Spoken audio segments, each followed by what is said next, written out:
controlling the field of play in India, right? So when we see Islamophobic content emanate and ripple across the world, absolutely, that's super problematic. But the biggest concern to me, and why the censorship program is my baby at SALDEF, obviously, so why I push for this report to happen as a landscape report is because when we, perhaps naively, we believe that bringing this to the platforms would be enough, right? We believe that if we showed them the evidence, we showed them the stories, they would say, oh my God, this is terrible. But what actually happened is they pushed us aside to the maximum extent possible. They didn't want to hear what we had to say because those awards that go to these sorts of murderers in rural India, they're for like 500,000 subscribers, 1 million subscribers, 10 million video views.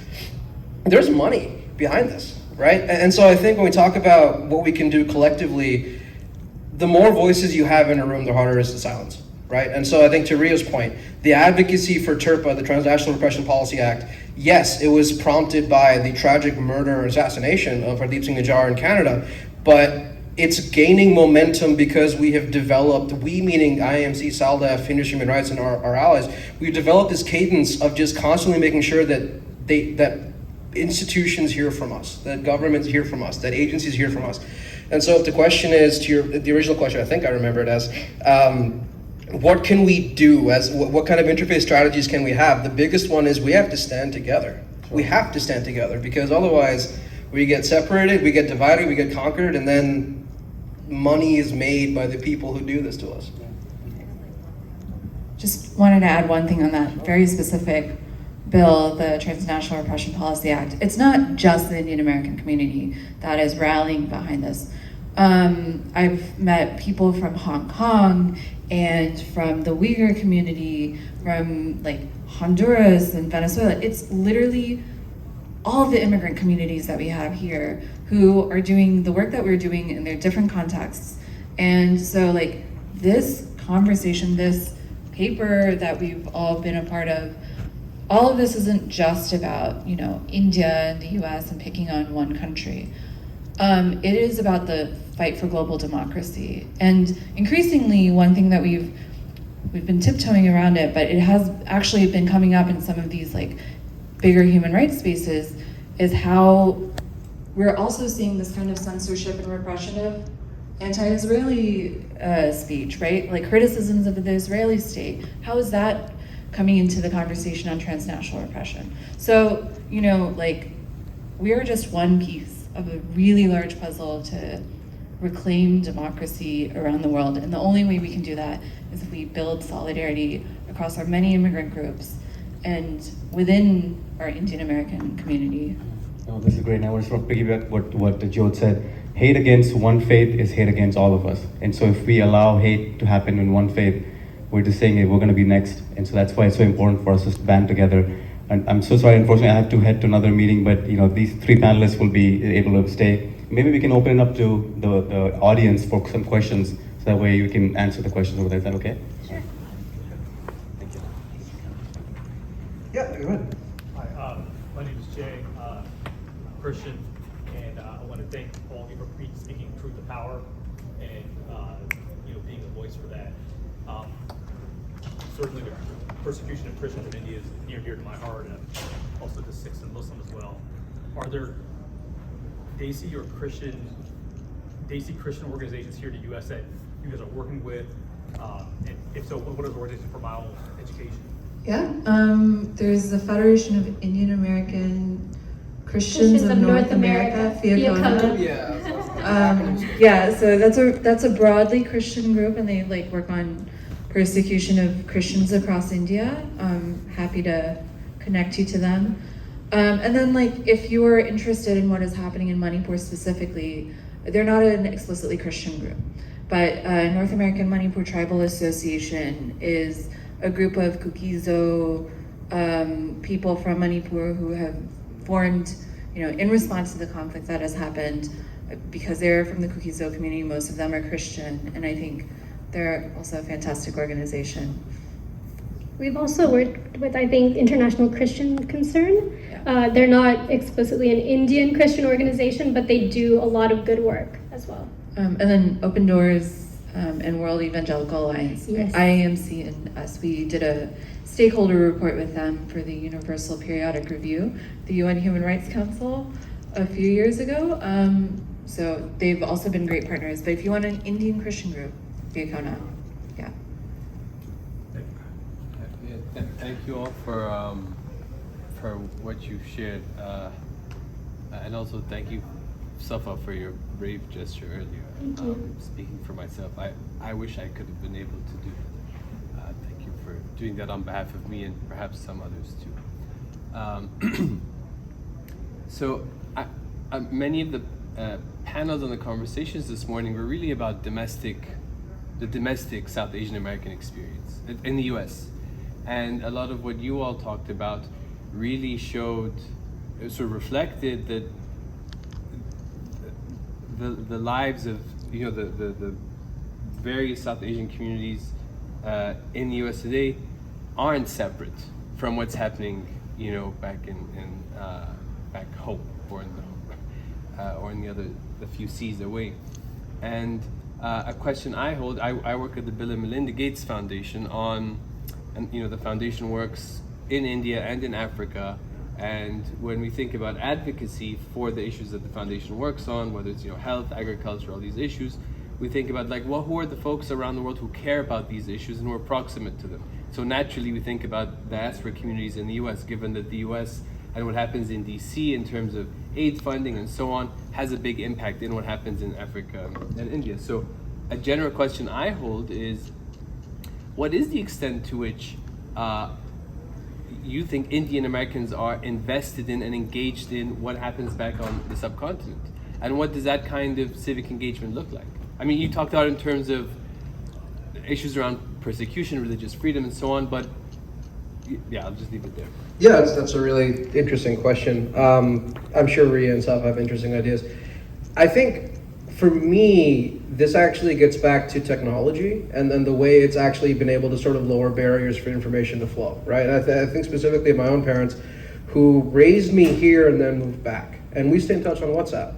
And so even when they were here, they were fiercely engaged in what was happening back home politically. They were fiercely engaged in things like economic development. They were fiercely engaged in the politics that they had sort of learned from their parents. And in many respects, they actually, I think that made it easier for them to go back, is because they were able to use technology to stay clued in. And they were able to not really leave, in a sense, in a way that you would have had to leave if you would emigrate in 1960 versus 1998, when we emigrated. I think, generally speaking, from what I've seen, again, just me, there's a real pride in India, what people perceive to be India sort of rising. There's a real pride in what people perceive to be India sort of standing up for itself and not being pushed around by Europe or the United States or whomever. I don't think it's strictly well-informed pride, to be honest. I think that there's elements of, yes, great, India's not being pushed around, but there's a lot of papering over from what I've seen. Like some things that I would almost argue that some things that Indian Americans may find offensive here, they're kind of willing to overlook back home. Because again, of this idea of the Modi government has elevated us and raised us and brought us wealth and this and that. So I'm not sure I answered your question, to be honest, but I think at a high level, that's what I would say is through the same technologies we're worried about, there's also an upside, is that people feel connected in a way like they never left the way they would have had 2 years and years ago. But no, I don't think that a lot of that engagement is really, there's not a ton of integrity to that. There's a lot of we'll just believe what the party says and then we'll kind of go from there. I'll go first because I feel like Safa, you'll say something and it'll be powerful, and I think that's the right way to end it. Or not end it, but end the question. So Indian politics, just like American politics, is like a kitchen table issue for so many of our families. I grew up, I knew who the Prime Minister of India was when I was 7. I got a haircut and when I was 9, and then that's how I learned who Indira Gandhi was, because my parents were like, "You look like her." So I knew about the politics of West Bengal my whole life. I knew who the CPM was before I heard the acronym of the CPM before I even knew what they were. So this is very much a part of every conversation. And what happens in India, like it affects our families directly, you know, and that's why I want to leave with Safa. But before that, you know, when the price of food goes up, my uncles and aunts in India will tell my parents, they're like, oh no, things are getting expensive. During COVID, when the response was not great, right? And you would hear sirens going off like every hour in streets in Kolkata, right? Like that was something that we would hear about. And so like what happens in India is very directly related to what is happening to our families. And then again, I think going back to like the SALDEF report, it is now even more so what is happening in India is directly affecting our work, our livelihoods. And I think as the tragedies that have happened in Canada and the US have said, like literally the ability for people to live, right? If you were part of a political movement that the Indian government doesn't like, and all of a sudden that leads to you maybe being killed, that is a real issue. But I will now turn it over to Safa.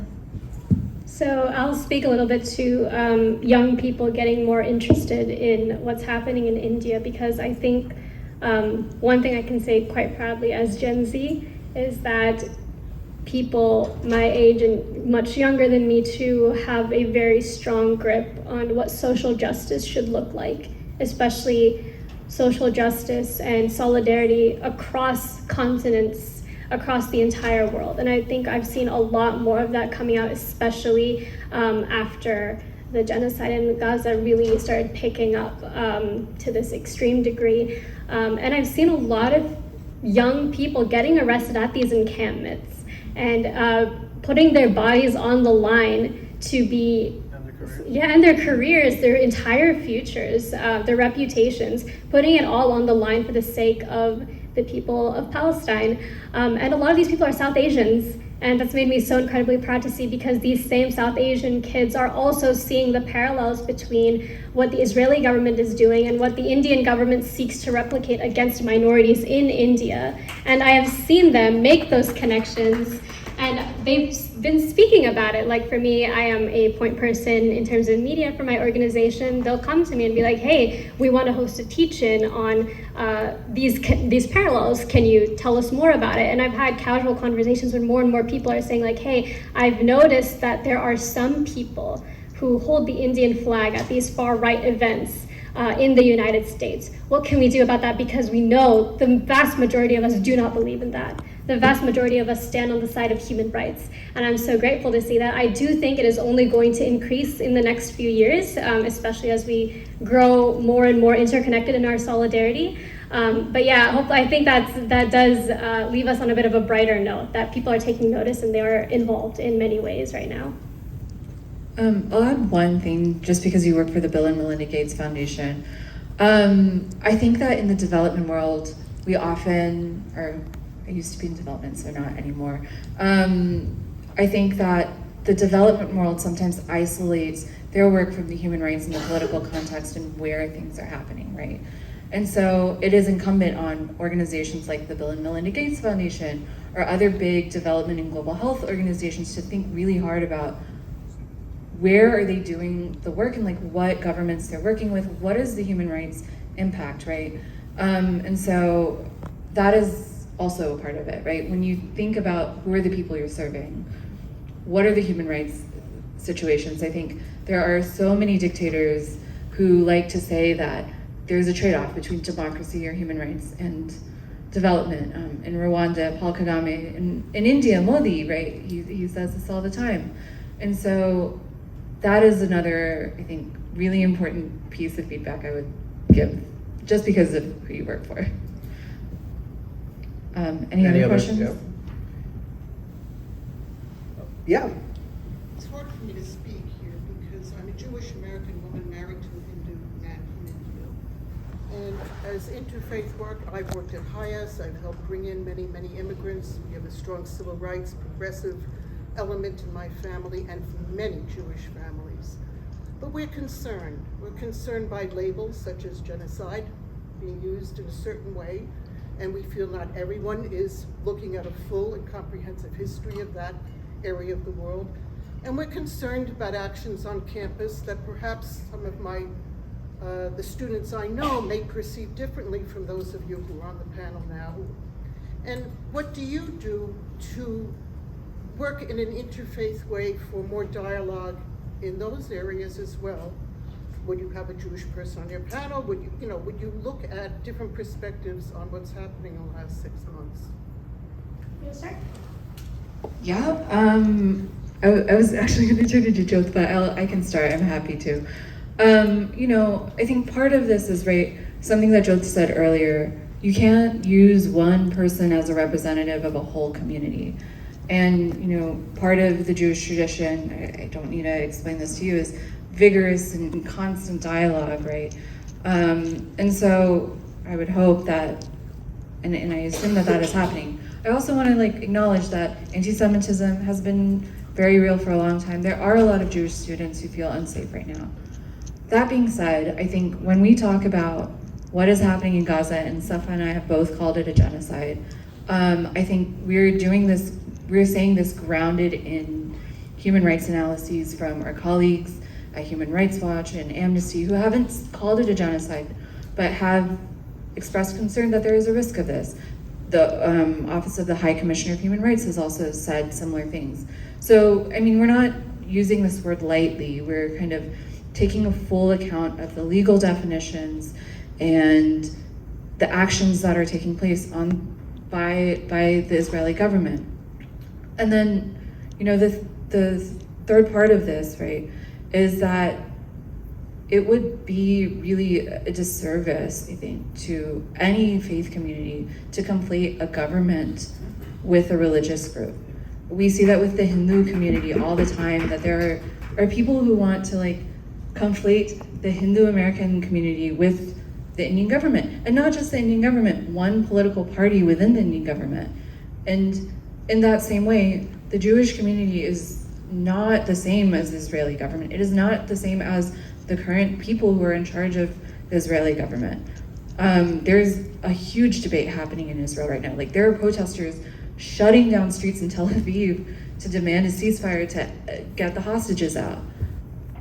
And they are, fighting towards similar goals, as I think in this current moment. They're fighting towards similar goals as the Palestinian Americans, whose voices are really important in this moment, because they're the families that are experiencing genocide. They're the ones who, are their loved ones are dying, and we have to embrace all of that diversity within all of our communities to be able to say, here's our assessment, right? I know Safa, you had thoughts. I'm going to start by saying, I'm going to speak right now in my capacity as an individual, not necessarily on behalf of my organization. Just want to say that up front. But my best friend is a Palestinian American. Her family is from Khalil, occupied Hebron. And I have been witnessing attacks on Palestinians for as long as I've been alive, and she has too. And just today, I saw a picture of a child, the top half of his head blown out and his brains coming out. And I don't think it is right to debate semantics when the majority of the world, the majority of the people of the world, and on top of that, scholars of genocide, including Israeli scholars of genocide, including Holocaust survivors, have come out and said this is a genocide, when I have very proudly stood with my Jewish American friends in denouncing anti-Semitism and the Islamophobia that is driven purposefully by the Israeli government that affects me and my friends and my family every single day of my life, including in India, because India follows the playbook that Israel has already laid out. So no, I don't use the word genocide lightly, and we are already moving in the direction where I can very confidently say that whatever Israel is doing has crossed the threshold of anything that should be acceptable to any human being on this planet. That is why I walked out on Kamala Harris, because she is okay with funding it $1 billion more to blow off the heads of more babies in Palestine. That's why I walked out. And so please let me finish. And so I don't need to talk about Hamas right now because I walked out. Nobody in this entire room is funding Hamas, all right? Nobody is funding Hamas. Nobody is funding Hamas. Hamas is not part of this conversation anymore, including with Israel. And if we... Sorry, temperature. Thanks, Jyot. I'm sorry. No, all good. But I'm not going to sit here and go do a whataboutism when I've just spoken about a dead child, of which there are 15,000 more buried under the rubble. What was their crime? What did they do to deserve that? That is why I walked out. And I'll stop there. Okay. Wow. Okay. So I haven't used the G word, right? That has not come out of my mouth. I also want to say I appreciate you for being here. I appreciate you for standing up and speaking what you think is really important to speak to. I think that's a proud tradition in the Jewish community, especially, right? Is speaking truth to power, is standing up for what you believe in. But I think everything we talked about, actually, let me just say it again. I, until very recently, worked at the ADL, right? Until very recently, I was collecting paychecks from the Anti-Defamation League. I'm not anymore. And when I talk about earlier on today, I mentioned the danger of any part of a community speaking as if it's just them, right? Speaking as if they're right, and that's the extent of it. And so for me, what troubles me is actually not so much Washington. Obviously, it's happening in Gaza, troubles me greatly, but what troubles me here in the States is the way the Jewish community is splintering, right? And not really talking, right? Like the ADL, for instance, has defined Students for Justice in Palestine as a terrorist organization for over a decade. They've defined, I'm sorry, what's the name? Oh, God. Jewish Voice for Peace as a terrorist organization for over a decade. I don't think those decisions were made on the basis of dialogue. I don't think those decisions were made on the basis of sitting down and talking. And so that's what really worries and scares me, is like October 7th was awful. It was awful. I have read the mainstream media, I've read some non-mainstream media. It was unbelievable what was done that day. But I think at the end of the day, my concern is not about keeping Jewish voices out. My concern is about, like in our community, like in the Indian community, a small sliver is claiming to speak for everyone, and that's what really worries me. That's when dialogue stops, and I think that's something that I'm really concerned about, because look at what's happening with the encampments, right? There are progressive Jews in those encampments. There were Passover Seders at those encampments, and yet the police were sent in wearing riot gear to use force to disperse those encampments. And so I just think there's a lot of, since October 7th, I think what happened was everyone kind of reached for their scripts and started yelling them at each other louder and louder. And I think, especially, again, I cannot speak to what's happening in Israel. I don't want to speak to it. It's awful. But for me, when I think about America and what really worries me here, it's that absence of dialogue. It's the idea that to entertain an idea, to even have a discussion is somehow itself a threat. And being very candid, that's what I heard from ADL leadership, right? That's what I heard from them when it came to dissent within the organization, dissent outside of it. And so I'm never going to sit here and claim the moral high ground as far as like right is right, wrong is wrong. But I'm not seeing or hearing dialogue. And I think that's really scary. I have to leave. I'm so sorry. But I appreciate all of you for listening. And for, just, it helps for me to see so many people willing to listen to minority struggles. So I appreciate all of you. Thank you so much for being here. Now I'm gonna go drive back to my 5 hours away.